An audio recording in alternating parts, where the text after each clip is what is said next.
다시 한번 고백합니다.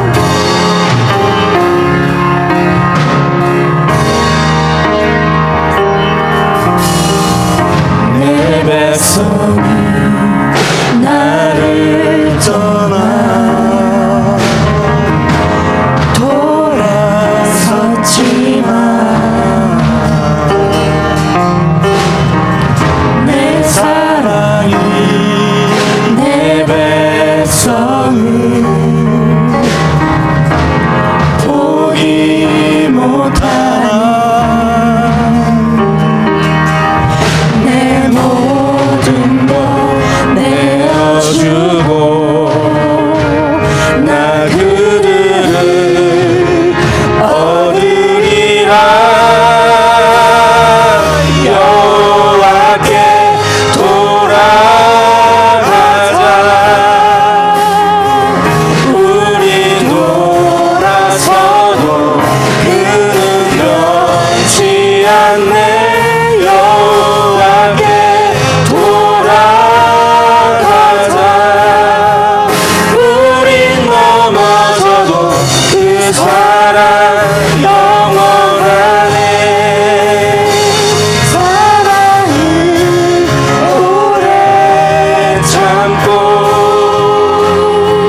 자신을 내어주네 서로 사랑할 때 세상을 주보내 사랑은 절대 지지 않네 사랑은 오래 참고 오래 참고 자신을 내어주네 서로 사랑할 때 세상은 주보내 사랑은 절대 지지 않네 여호와께 돌아가자 우리 돌아서도 그는 변치 않네 여호와께 돌아가자 우린 넘어져도 그 사랑 영원하네 여호와께 돌아가자. 여호와께 돌아가자 우린 돌아서도 그는 변치 않네 여호와께 돌아가자 우린 넘어져도 그 사랑 영원하네 여호와께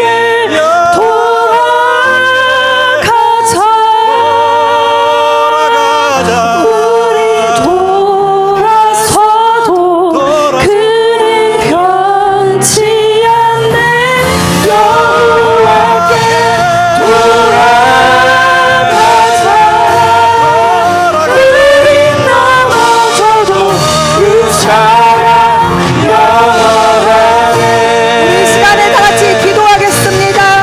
우리는 넘어져도 영원하신 그 사랑, 이 시간에 정말 무릎 꿇고 회개하는 마음으로 기도하겠습니다.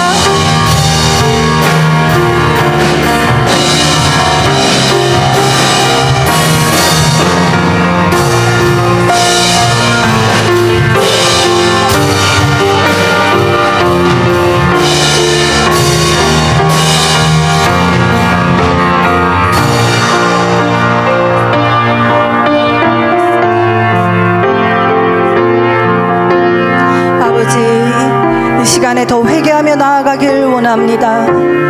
성령님 이 시간에 오셔서 우리 마음을 열어주시고 우리 마음에 회개의 영을 부어주시옵소서. 아버지, 주님의 보혈로 깨끗하게 되어서 주님께 더욱더 나아가길 원합니다. 나의 의지가 아닌 오직 주님을 의지하고 주님의 보혈을 의지하고 회개하며 나아가길 원합니다.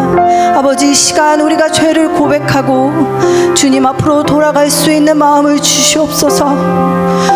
우리의 죄를 씻어주신 그 보혈 앞으로 나아가길 원합니다. 아버지, 우리의 회개를 받아주시옵소서.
고백하겠습니다.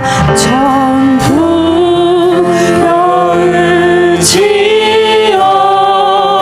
지옵소서. 손 들고 옵니다. 주 나를 외면하시며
아멘. 감사합니다. 우리 이 시간에 다 같이 일어나셔서 임내송으로 예배를 시작하겠습니다.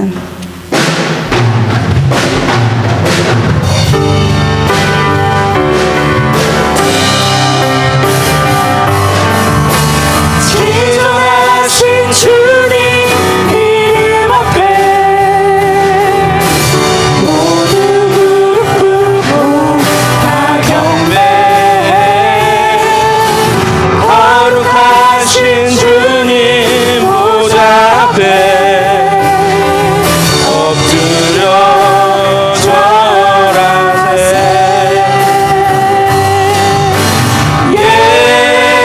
예수는 그리스도, 예수는 주, 하나님의 영으로 경배드리니. 다 같이 손을 들고 지존하신 주님 앞에 지존하신 주님 이름 앞에 모두 무릎 꿇고 다 경배해. 거룩하신 주님 보좌 앞에 엎드려 절하세.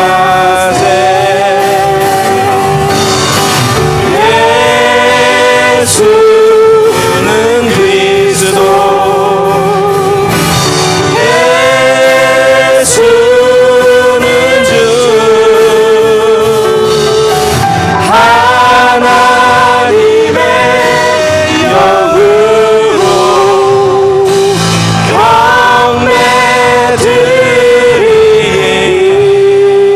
예수는 그리스도,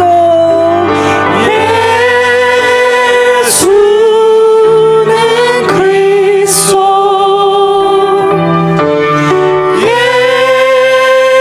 예수는 주,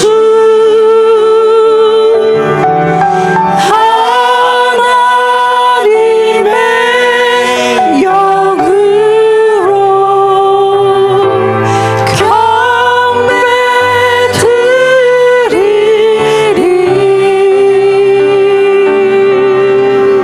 아멘. 우리 지난주에는 하나님의 사랑을 입은 자들을 하나님께서 절대로 그 불순종의 자리에 내버려 두지 않는다라고 했습니다. 그리고 하나님께서는 결코 우리를 고집대로 살아가게 내버려 두지도 않으십니다. 오히려 순종의 자리로 이끌어 가시는 분이 우리 하나님이십니다. 불순종으로 자기 고집으로 살았던 요나를 그럼에도 불구하고 끝까지 사랑하시고 품어주셨던 것처럼 우리 개개인의 삶과 우리 베리 한인 장로교회를 하나님의 크신 사랑으로 품고 계심을 잊지 않고 살아가는 저와 여러분들이 되었으면 좋겠습니다. 이 베이직 교회라고 한국에 있습니다. 옛날에 유명한 MBC 아마 사장님까지 하신 분으로 알고 있는데요. 그분이 쓰신 책 중에 고난이 선물이다 라는 책이 있습니다. 그 책에 보면 이러한 내용이 있습니다. 과거가 괴롭고 현재가 힘들고 미래가 불안한 까닭은 내 인생이 해석되지 않아서입니다. 제가 다시 한번 말씀드릴게요. 과거가 괴롭고 후회스럽고 괴롭고 나를 괴롭히고 미래가 불안하고 두렵고 한 이유는, 또 오늘이 너무나 힘들게만 느껴지는 이유는 나의 인생이 어떻게 되지 않아서요? 해석이 되지 않아서 그렇다. 이해가 되지 않아서 그렇다. 받아들여지지가 않아서 그렇다 라고 했습니다. 왜 우리는 한 번 사는 인생 속에서 과거의 일로 나는 괴로워하고 후회하고 또 아직 벌어지지 않은 일로 인해서 두려워하고 불안해하며 오늘이라고 하는 이 시간을 이렇게 괴로워하며 살아가는 것인가? 그 이유를 조정민 목사님께서 뭐라 말씀하셨습니까? 인생, 나라고 하는 그 인생이 이해가 되지 않고 해석이 되지 않기 때문이다 라고 했습니다. 저는 우리가 인생을 한 번 사는 이 인생이 해석이 되지 않고 이해가 되지 않고 그대로 받아들여지지 않는 이유가 다른 데 있다라고 믿지 않습니다. 저희가 그런 이유는 과거가 후회스럽고 미래가 불안하고 오늘이 괴로운 이유는 죄 때문입니다. 죄가 우리를 그렇게 합니다. 다른 말로 하면 하나님과 함께 있지 않기 때문입니다. 하나님 없이 살기 때문입니다. 구원받은 우리가 과거를 후회하고 미래를 두려워하며 오늘을 힘들게 생각하며 살아가는 것은 하나님과 동행하지 않고 있기 때문입니다. 하나님 밖에서 불순종의 자리에 서 있기 때문입니다. 그러므로 인생이 해석되지 않는다. 있는 그대로 이해가 되지 않는다. 받아들여지지 않는다. 결국 우리의 삶의 끝엔 허무뿐일 텐데 너무나 허무하게 마무리될 인생인데 그 인생을 이해한다라고 하는 것은 받아들인다는 것은 참으로 어려운 일이지만 하나님께서 함께 하실 때 그렇지 않습니다. 이스라엘 역사상 가장 강력하고 부유하고 지혜로웠던 솔로몬은 그의 마지막에 전도서를 쓰면서 다음과 같이 고백했습니다. 전도서 1장 2절 3절입니다. 전도자가 이르되 헛되고 헛되며 헛되고 헛되니 모든 것이 헛되도다. 해 아래서 수고하는 모든 수고가 사람에게 무엇이 유익한가. 여기서 2절에 보면 해 아래에서라고 표현되어져 있는데 이 해 아래여서라고 하는 이 의미는 하나님 없이라는 의미입니다. 결국 하나님 없이 살아온 인생이 아무리 수고를 많이 했다 하더라도 그 끝은 허무뿐이기에 그 허무로 인하여 헛되다, 아무런 유익이 없다라고 말씀하고 있습니다. 인생이 해석되기 위해, 인생의 의미를 찾기 위해 우리에게 필요한 것은 다른 것이 아니라 바로 우리를 창조하시고 독생자 예수 그리스도로 우리를 구원하신 하나님을 알고 하나님과 함께 하는 것입니다. 오늘 함께 살펴볼 요엘서는 소선지서 중 하나입니다. 선지서를 크게 두 가지로 분류할 수 있는데 첫 번째는 대선지서고 두 번째는 소선지서입니다. 대선지서는 분량이 많아서 대선지서라고 하고 소선지서는 3장, 4장 이렇게 짧기 때문에 소선지서라고 합니다. 그래서 이사야서, 예레미야, 에스겔, 다니엘과 같은 선지서를 대선지서라고 하고 그 이후에 나오는 12권의 짤막한 선지서를 소선지서, 호세아부터 말라기까지를 이야기합니다. 그런데 이 중요한 것은 이 12개의 소선지서는 각각 있지만 하나의 이야기를 하고 있다라는 것입니다. 그 하나의 이야기가 무엇이냐면 회개하고 돌아서라라고 하는 메시지입니다. 다른 사람들이, 다른 선지서들이 이야기하고 있지만 동일한 메시지를 하고 있는 것입니다. 회개하고 돌아서라. 오늘 함께 이 두 번째 소선지서인 요엘서를 통하여서 정말 하나님께서 말씀을 하시는, 하나님께서 성경을 통해서 우리에게 말씀하시는 이 회개의 참된 의미가 무엇인지 다시 한번 살펴보면서 하나님을 믿고 살아갈 때에만 인생이 해석된다라는 그 의미가 무엇인지 다시 한번 살펴보는 복된 시간이 되었으면 좋겠습니다. 첫 번째로 회개의 가장 중요한 첫 번째 의미는 다른 게 아니라 회심입니다. 내가 회개한다라는 것은 내 중심이 바뀌는 것입니다. 내 존재가 바뀌는 것입니다. 예수 그리스도의 십자가로 인하여서 죄인된 삶에서 하나님의 자녀가 되는 것입니다. 이것을 회심입니다. 존재가 180도 바뀌는 사건을 회심이라고 합니다. 오늘 본문인 13절 말씀 제가 한 번 더 읽어드립니다. 너희는 옷을 찢지 말고 마음을 찢고 너희 하나님 여호와께로 돌아올지어다. 그는 은혜로우시며 자비로우시며 노하기를 더디하시며 이내가 크시사 뜻을 돌이켜 재앙을 내리지 아니하시나니. 요엘서 1장에 보면 메뚜기 재앙이 나옵니다. 사실 이 메뚜기 재앙이라는 것은 중동과 아프리카에서 지금도 종종 일어납니다. 그래서 땅에 있는 모든 곡식을 순식간에 없애버리는 것이 바로 이 메뚜기들의 능력이고 메뚜기의 재앙입니다. 그래서 출애굽시 10개의 재앙 중에 어떤 재앙도 포함이 됩니까? 메뚜기 재앙도 포함이 되어 있다는 것은 그만큼 사람들을 두렵게 만드는 존재가 당시 지금도 메뚜기였다라는 것입니다. 이 메뚜기 재앙을 통하여서 여호와의 날, 심판의 날의 전조가 될 수 있었기 때문에 당시 이스라엘 백성들은 굉장한 두려움에 사로잡혀 있었습니다. 그러한 두려움 속에 있었을 때 요엘 선지자는 단호하고 분명하게 경고한 것입니다. 요엘서 2장 13절입니다. 너희는 옷을 찢지 말고 뭐를 찢으라고 말씀합니까? 마음을 찢고 너희 하나님 여호와께로 돌아올지어다 라고 말씀합니다. 한마디로 무슨 뜻입니까?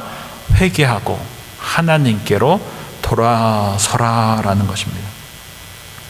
우리가 회개에 대해서 잘못 이해하면 안 됩니다.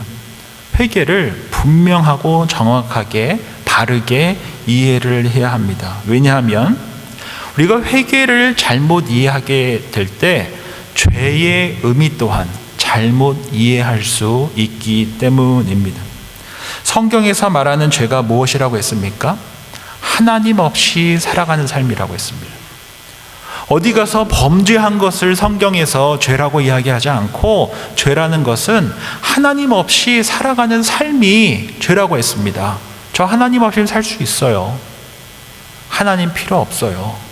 라고 하는 자존감으로 스스로 존재할 수 있다라고 하며 살아가는 그 삶, 자존심으로 자존감으로 살아가는 삶을 뭐라고 했습니까?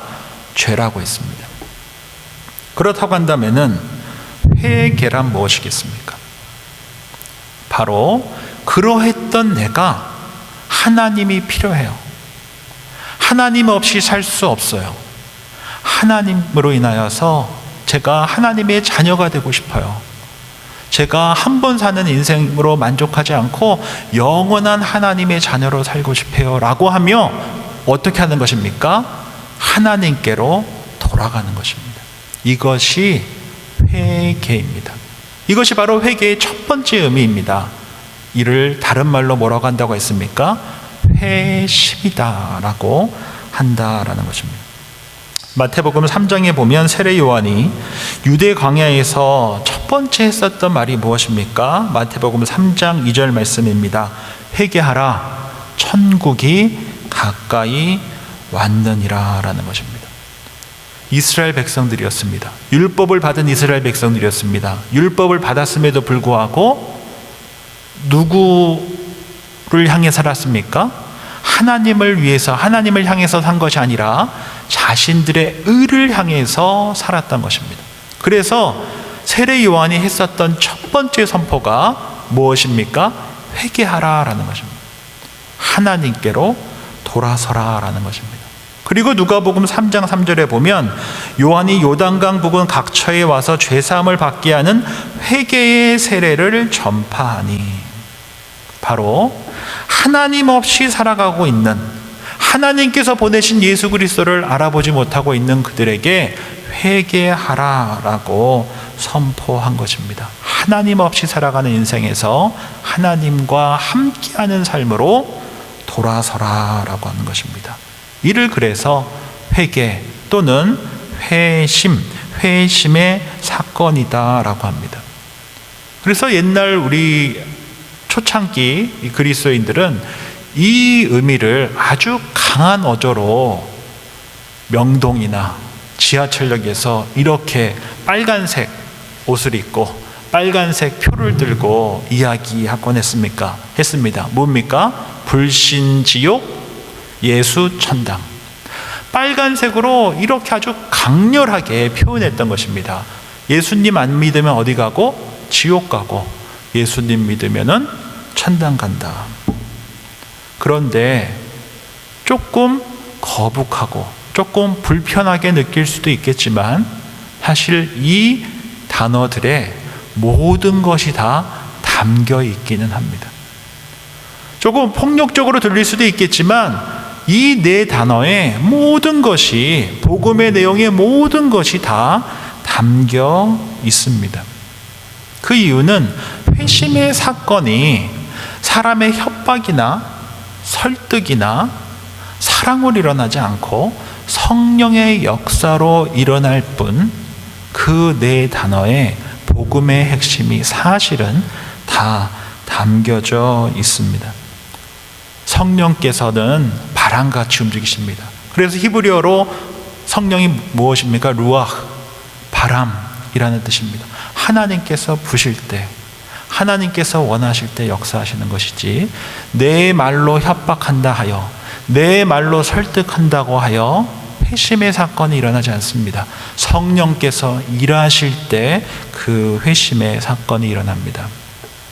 저에게 영적 스승이기도 하시고 제 개인에게, 제 목회에 관해 가장 큰 영향을 미치신 이재철 목사님 같은 경우, 이재철 목사님은 기독교 집안에서 성장하셨고 사회인으로 잘 사셨습니다. 주일 성수도 잘하셨고, 제가 알기로는 청년 시절에 교회학교 교사도 하셨다고 알고 있고, 또 재정부장도 하신 걸로 알고 있습니다. 겉으로 보기에는 그냥 괜찮은 신앙생활을 해오셨던 분이십니다. 그런데 회심한 이후 이재철 목사님이 스스로 자신에게 이렇게 이야기합니다. 자기는 썬데이 크리스천이었다. 주 6일은 술독에 빠져 살았고 주일만 교회에 나왔을 뿐 자신은 썬데이 크리스천이었다라고 하셨습니다. 결혼을 하시고도 그의 삶은 전혀 바뀌지 않았습니다. 사실 이재철 목사님 아내 되시는 권사님께서는 이화여대에서 성악을 대학원까지 공부하신 아주 엘리트셨고, 또 한 대학에서 강의까지 나가셨던 분이십니다.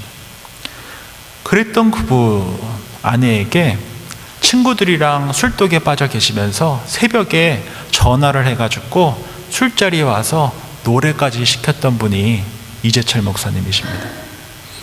보통 분이 아니셨던 것입니다. 그렇게 결혼 생활을 이어가던 중에 술독에 빠져서 술에 만취가 돼서 집에 딱 들어왔는데, 어느 날 자신의 아내가 쓴 일기를 보게 된 것입니다. 그런데 그 일기장에 어떤 내용이 있었습니까? 죽고 싶다. 더 이상 이렇게 살고 싶지 않다. 라고 하는 그런 자살에 대한 내용이 적혀 있는 것을 보고, 그때 그 자리에서 이재철 목사님이 회심하게 됩니다. 하나님께서는 언제 어떻게 어느 순간에 역사하실지 아무도 모릅니다. 겉으로 보기에는 괜찮은 크리스천으로 보였습니다. 그러나 본인은 알았습니다. 예수님을 인격적으로 만난 이후에, 성령께서 역사하신 이후에 알았습니다. 자신은 6일 동안 술독에 빠져 있었고 주일날 예배 드리러 온 썬데이 크리스찬이었다.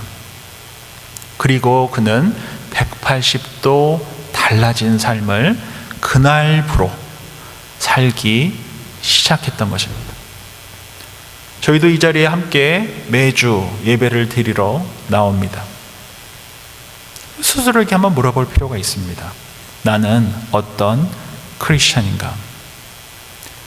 비록 우리가 6일 동안 이재철 목사님처럼 술독에 빠져 살지 않는다 하더라도 우리가 과연 회심한 그리스도인으로서 살아가고 있는가? 사도 바울 또한 하나님을 모르지 않았습니다. 하나님을 향한 열정이 많았던 사람입니다. 그랬던 그가 다메섹 도상에서 부활하신 예수님을 인격적으로 만나고 마침내 눈에 있었던 비늘이 벗겨진 이후에 그의 삶이 어떻게 됐습니까? 180도 달라지게 되었습니다.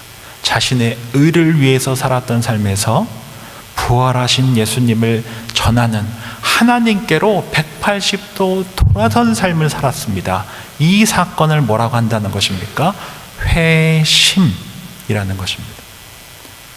회개는 그래서 나로부터 누구께로 돌아서는 것입니까? 하나님께로 돌아서는 일회적인 사건입니다. 일생을 살아가면서 한 번 일어나는 회심의 사건입니다. 나를 위해서 살아왔던 인생에서 하나님께로 돌아서는 것입니다. 땅을 위해서 살아가던 인생에서 하늘을 향해 살아가는 그 사건을 회심이라고 합니다. 웨스트민스터 소요리 문답 제30문에 보면 다음과 같은 내용이 있습니다. 제가 읽어드리겠습니다. 성령께서는 어떻게 그리스도께서 이루신 구속을 우리에게 적용하십니까? 답에 보면 성령께서는 우리 안에 믿음을 만드시고 우리를 효력 있는 부름 가운데 부르셔서 그리스도와 연합하게 하심으로 그리스도께서 성취하신 구속을 우리에게 적용하십니다. 우리 성인 성도님들은 너무나 낯선 내용일 수 있지만 사실 우리 주일학교 학생들은 주일날 이 내용을 매주 한 챕터씩 배우고 있습니다.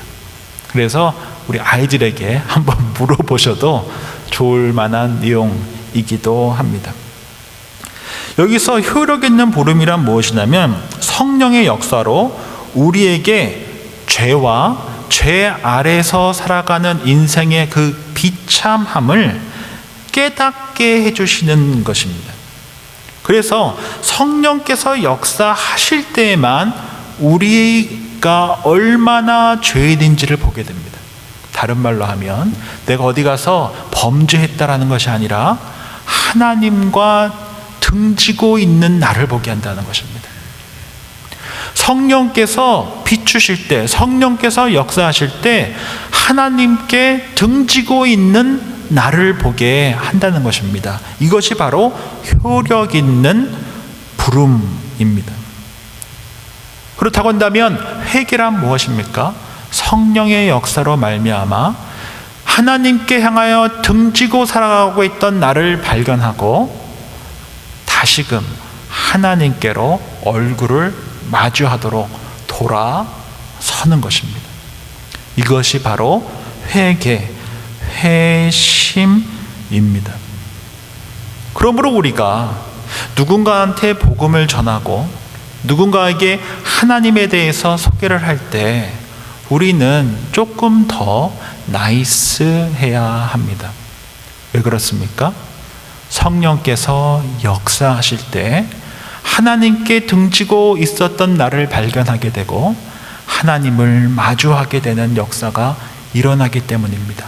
나의 협박과 공갈과 큰 목소리로 그러한 일들이 일어나는 것이 아니라 성령의 역사 가운데에서만 그러한 일이 일어나기 때문입니다. 그래서 우리는 겸손하게 안타까움을 갖고 우리 입술과 삶을 통해 성령께서 역사하시는 도구로서 쓰임받을 수 있게 해달라고 기도하는 것이 우리가 할 수 있는 최선의 일입니다.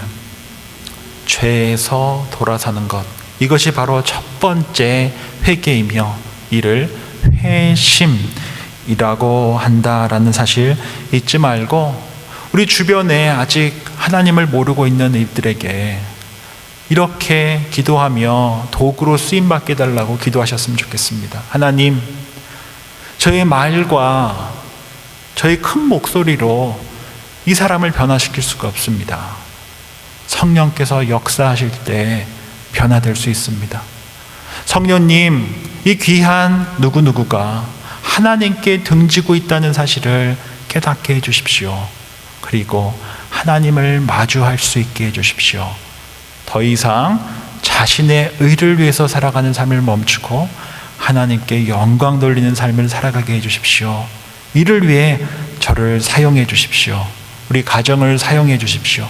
우리 교회를 사용해 주십시오. 라고 기도하며 복음 전하는 저와 여러분들이 되었으면 좋겠습니다. 두 번째로 우리가 회개를 이해할 때 첫 번째는 첫 번째 회개는 회심이다 라고 했습니다. 두 번째 회개는 단순히 잘못을 후회하거나 이미 내가 한 그 잘못을 감추려고 한다거나 지워버리려고 한다거나 그러한 애씀을 회개라고 하지 않습니다. 회개라는 것은 하나님께 돌아서는 것이고, 동시에 회개란 내가 하나님의 자녀로서 살아가는 그 미숙함에서 성숙함으로 나아가기 위한 부르짖음입니다. 조금 어렵게 들릴 수도 있겠지만 우리가 예수 그리스도를 구세주와 주님으로 영접한 하나님의 자녀들은 다시 죄의 아래로, 죄의 영향력으로 갈 수 없습니다. 왜요? 우리는 하나님의 자녀이기 때문입니다. 하나님께서 그렇게 절대로 내버려 두지 않으십니다. 다만 하나님의 자녀답게 살아가지 못하고 있는 미숙함이 우리 안에 여전히 있습니다. 그동안 살아왔던 삶의 패턴들이 여전히 남아 있습니다. 그래서 온전히 하나님께 영광 돌리는 삶을 살지 못하고 있는 그 미숙함으로 인해 죄의 자리에 서기도 합니다. 그렇다고 하여서 우리의 구원이 없어지는 것은 아니라는 것입니다. 하나님의 자녀답게 하나님께서 하나님의 열심으로 우리를 조금씩 바꿔가고 계시는 그 과정 속에서 우리가 우리의 잘못함을 인식하고 인정하고 고백하는 것, 그리고 하나님의 자녀답게 살아가겠노라고 헌신하고 결단하고 바꾸는 것, 이것이 회개다라는 것입니다. 오늘 본문의 28절부터 32절 말씀 제가 한번 더 읽어드립니다. 그 후에 내가 내 영을 만민에게 부어주리니 너희 자녀들이 장래일을 말할 것이며 너희 늙은이들은 꿈을 꾸며 너희 젊은이들은 이상을 볼 것이며 그때 내가 또 내 영을 남종과 여종에게 부어줄 것이며 내가 이적을 하늘과 땅에 베푸리니 곧 피와 불과 연기 기둥이라. 여호와의 크고 두려운 날이 이르기 전에 해가 어두워지고 달이 핏불같이 변하려니와 누구든지 여호와의 이름을 부르는 자는 구원을 얻으리니 이는 나 여호와의 말대로 시온 산과 예루살렘에서 피할 자가 있을 것이며 남은 자 중에 나 여호와의 부름을 받들 자가 있을 것임이니라 라고 했습니다. 제가 서두에 말씀드렸던 것처럼 이 소선지서 12개는 똑같은 메시지를 전하고 있습니다. 조금 다른 시대에 조금 다른 선지자를 통해서 이야기하고 있지만 동일한 메시지를 전하고 있습니다. 하나님께로 돌아서라, 회개하고 돌아서라 라고 말씀하고 있습니다. 그리고 요엘서에서는 그렇게 돌아섰을 때 하나님의 영을 부어주겠다. 자녀들이 장래일을 말할 것이고 늙은이들이 꿈을 꾸며 젊은이들이 이상을 보게 될 것이다 라고 말씀하시며 성령의 사람으로 살아가게 될 것이라고 선언하고 있습니다. 우리가 하나님의 자녀가 되었다는 것은 자녀의 권세를 갖고 살아가는 것입니다. 우리가 하나님의 자녀가 된 것 또한 우리의 애씀과 노력으로 된 것이 아닙니다. 하나님께서 우리를 예정하셨고 우리를 하나님의 자녀로 부르셨기에 우리가 하나님의 자녀가 된 것입니다.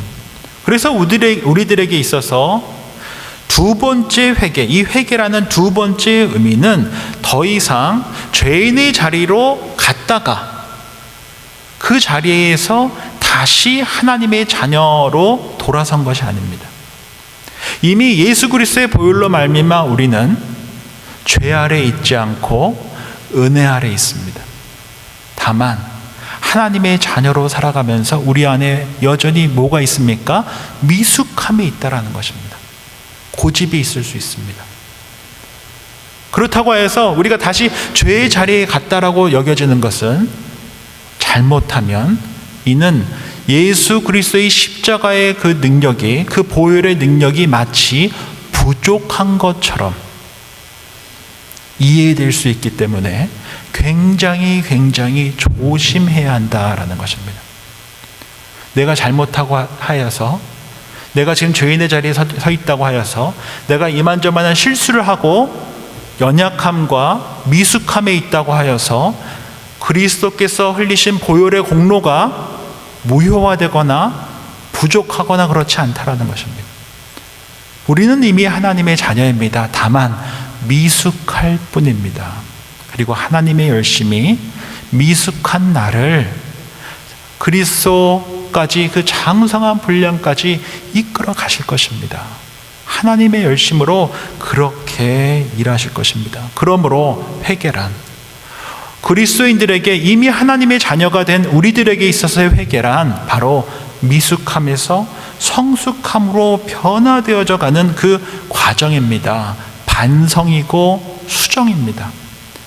내가 잘못했다라고 반성하는 것이고, 내 행동과 삶과 입술을 어떻게 하는 것입니까? 수정해 가는 과정인 것입니다. 이렇게 이해할 수 있습니다. 엘리트 선수들이나 음악인들은 어떤 분을 만나야 세계적인 그런 인물이 될 수 있습니까? 훌륭한 선생님을 만나야 합니다. 그렇기 때문에 무슨 일이든지 다 그렇지만 특별히 엘리트들에게 있어서는 좋은 지도자를 만나는 것이 너무나 중요한데, 그 선생님들이 힘들어하는 것이 무엇입니까? 아주 끼가 있고 아주 재주가 있는, 재능이 있는 인물이다 하더라도 끝까지 고집을 부리는 거예요. 결국은 그 고집을 잘 다듬을 때 훌륭한 음악인이 되고 훌륭한 엘리트 선수가 되는 것 아니겠습니까? 하지 말아라가 아니고 다듬어 가는 것입니다. 우리가 그리스도의 자녀가 되었다, 하나님의 자녀가 되었다, 우리가 그리스도인이다, 하나님의 자녀이다 라고 하는 의미는 우리가 하나님의 자녀인 것이 나의 잘못함으로 인하여서 폐기되거나 없어지는 것이 아니라는 것입니다. 부족하고 연약하고 미숙한 그 점들이 하나님의 손길로 인하여서 조금씩 깎아져가 하나님의 아름다운 걸작품으로 만들어져가는 과정 속에서 나의 아집과 고집을 나의 입술과 삶을 통해 바꾸게 하시는 것이 뭐라는 것입니까? 회개라는 것입니다. 이것을 바르게 이해하지 못하면 마치 예수 그리스도의 그 보혈이 나를 구원하기에 여전히 죄를 짓고 여전히 연약하고 여전히 미숙한 나를 구원하기에 충분치 못한 그리스도인 것처럼 잘못되게 말하고 행동하고 이해할 수 있다라는 것입니다. 요한복음 15장에 보면 예수님께서는 하나님의 자녀와 하나님과의 관계를 포도나무 비유를 통해서 말씀하십니다.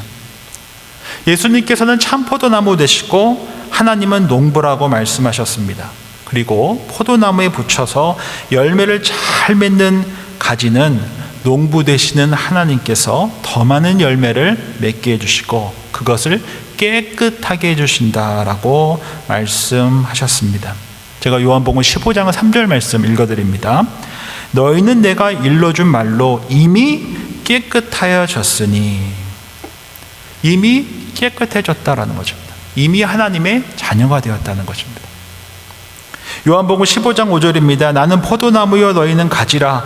그가 내 안에 내가 그 안에 거하면 사람이 열매를 많이 맺나니 나를 떠나서는 너희가 아무것도 할 수 없다라고 말씀하십니다. 저와 여러분들은 이처럼 하나님께 접붙임 바 된 자들입니다. 우리가 지난 수요일 금요일 날 성경 공부 시간에 함께 나눴던 것처럼 저와 여러분들은 그 포도나무에 접붙임 바 된 자들입니다. 그리고 뿌리 되시는 예수님께서 말씀으로 사랑으로 접붙임 바 된 우리의 삶 속에 아름다운 포도 열매를 맺게 하신다는 것입니다. 우리가 뭘 했기 때문이 아니라 우리가 그리스도에게 붙어 있기에 접붙임 바 되었기 때문에 하나님께서 하나님의 열심으로 우리를 열매 맺는 인생으로 변화시켜 갈 것이다 라는 것을 결코 잊어서는 안 됩니다. 우리가 회개를 잘못 이해하면 그리스도의 보혈의 공로를 마치 충분치 않은 것처럼 오해할 수 있습니다. 뿐만 아니라 지난 과거를 우리는 지우려고 했습니다. 부정하려고 했습니다. 그럴 필요 없습니다. 하나님께서는 그 모습까지도 그리스도의 보혈로 우리를 용서하시고 우리를 이해하시고 우리를 받아주셨습니다. 하나님께서 모르시는 것이 아닙니다. 그런데 우리는 많은 경우 지난 과거 속에 일어났던 수많은 연약함과 부족함과 나의 나태함과 불순종을 마치 없었던 것처럼 부정하고자 합니다. 그것은 참된 회개가 아닙니다. 하나님은 나의 그런 부족함과 연약함 때문에 우리를 버리시는 분이 아니십니다. 오히려 그럼에도 불구하고 우리를 품으시고 우리를 하나님께서 기뻐하시는 걸작품으로 나아가게 하시는 분이십니다. 하나님께서는 우리가 과거에 붙잡혀서 과거에 매여서 후회하고 원망하고 자책하고 책임 전가하고 그러한 삶을 살기를 바라지 않으십니다. 아직 일어나지도 않은 미래에 대해서 불안해하고 두려워하며 살아가는 것도 원치 않으십니다. 이 두 일들로 인해서 주어진 오늘이라는 일상을 괴로움 속에서 살아가는 것 또한 원하지 않으십니다. 어떻게 살기를 원하십니까? 자유롭게 살기를 원하십니다. 그리스도 안에서 참된 자유를 누리기 원하십니다. 지난 과거도 우리 주님께서 우리가 아무리 가리려고 한다 하더라도 우리가 아무리 부정하고 아무리 책임을 전가하려고 한다라도 하나님께서는 다 아십니다. 그리고 그 모습 그대로 우리를 사랑하시고 용서하시고 계속적으로 하나님의 자녀답게 나아가기를 응원하시고 돕는 분이 바로 우리 하나님이시다라는 것입니다. 그러므로 우리의 회개는 하나님 앞에서 정직해야 합니다. 나의 연약함을 있는 그대로 인정해야 합니다. 그것까지도 우리 하나님께서 품으실 것이고 이해하실 것이고 그러한 모든 일들까지도 하나님 안에서 아름다운 간증으로 승화시켜 가실 분이 우리 하나님이시기 때문입니다. 제가 오늘 함께 회개에 대해서 함께 살펴보면서 우리 귀한 성도님들에게 두 가지를 당부하고 싶습니다. 첫 번째는 만약에 여전히 나의 구원에 대한 불안함이 있다라고 한다면 멈추십시오.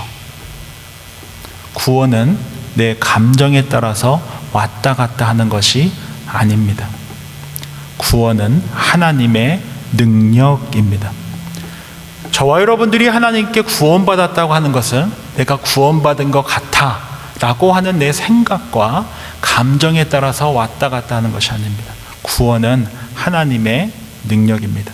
저와 여러분들은 하나님께서 구원하시기로 예정한 것입니다.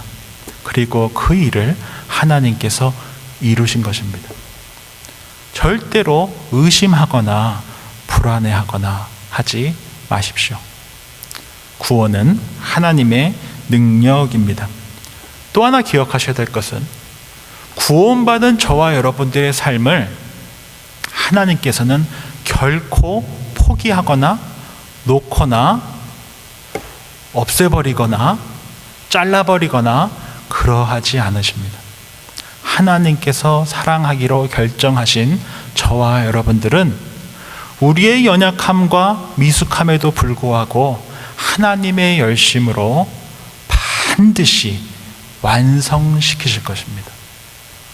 내가 보기에 저는 이러한 삶까지 살았는데요. 지금도 제 꼴을 보면 전혀 그렇지 않은데요. 와 상관없이 하나님의 열심으로 우리를 반드시 온전케 하실 것입니다. 구원은 하나님께서 시작하시고 하나님께서 마침표를 찍으실 일이지 내 감정에 따라서 왔다 갔다 하는 것이 절대 아니라는 사실을 꼭 기억할 수 있기를 바랍니다. 오늘은 요엘서를 함께 살펴봤습니다.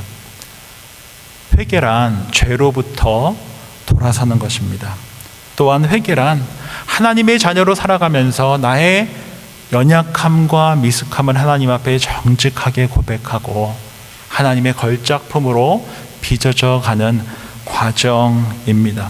모쪼록 우리 귀한 성도님들 한 분 한 분이 지난 과거를 후회로만 남겨두지 마시고 다가오지 않은 미래를 두려움과 불안으로 맞이하지도 마시고 주어진 오늘이라는 일상 속에서 살아 역사하시고 우리를 빚어가시는 그 하나님께 소망을 두며 나를 예정하시고 나를 구원하시고 나를 온전케 하실 그 하나님 한 분께만 소망을 두고 주어진 일상을 감사와 기쁨으로 살아가는 구원받은 하나님의 자녀로 신나게 살아가는 저와 여러분들이 되시기를 주의 이름으로 축원드립니다. 기도하겠습니다. 좋으신 주님 감사합니다. 오늘 주신 말씀 기억하며 회개의 바른 이해를 갖고 살아가게 해 주십시오. 죄로부터 돌아서서 하나님의 은혜 가운데 있게 하신 하나님의 구원을 온전히 신뢰하며 살아가게 해 주십시오. 하나님의 은혜로 하나님의 자녀가 되게 하신 우리를 우리의 실수와 가오로 인해 절대 포기하지 않는다는 사실 또한 잊지 않게 해 주십시오. 그리하여 하나님의 자녀에게 허락하신 이 귀한 구원의 특권을 갖고 지난 과거를 후회하고 원망하는 것이 아니라 오히려 아름다운 간증으로 승화시키며 살아가게 해주십시오.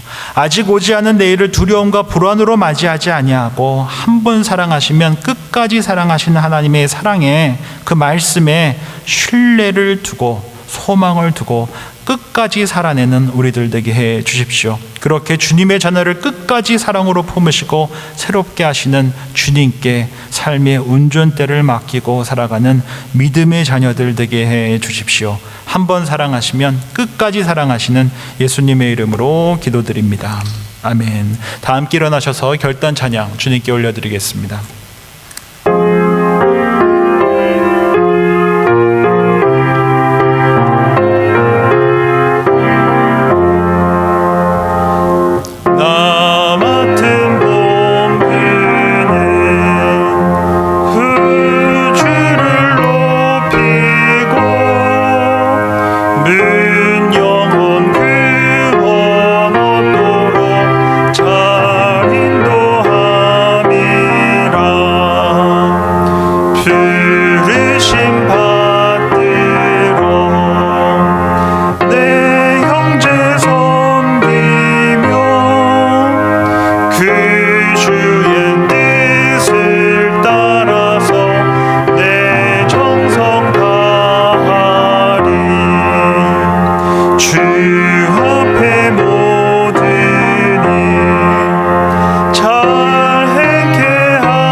좋으신 주님, 오늘 주신 말씀 기억하며 우리 모두 회개에 대한 바른 이해를 갖고 살아가게 해 주십시오. 회심하여 하나님의 자녀가 된 우리를 우리의 과오로 인해 우리의 실수로 인해 버리거나 포기하지 않는다는 분명한 믿음을 갖고 살아가게 해 주십시오. 우리의 연약함과 무능함과 불성실함에도 불구하고 여전히 우리를 사랑하시고 우리를 온전케 하시며 때론 회개하게 하시고 보상하게 하셔서라도 우리를 온전케 하시는 주님의 사랑과 치유의 손길을 신뢰하며 살아가는 우리 모두 되게 해 주십시오. 베리한인 장로교회 되게 해 주십시오. 우리 주 예수 그리스도의 은혜와 하나님 아버지의 사랑과 성령의 교통하심이 지난 과거를 주 안에서 아름다운 간증으로 승화시켜가고 다가올 내일을 주 안에서 소망 가운데 맞이하며 오늘을 감사와 기쁨으로 살아가기를 소망하고 다짐하는 주님의 사람들과 베리한인 장로교회 위에 이제로부터 영원까지 함께 하시기를 간절히 축원하옵나이다. 아멘.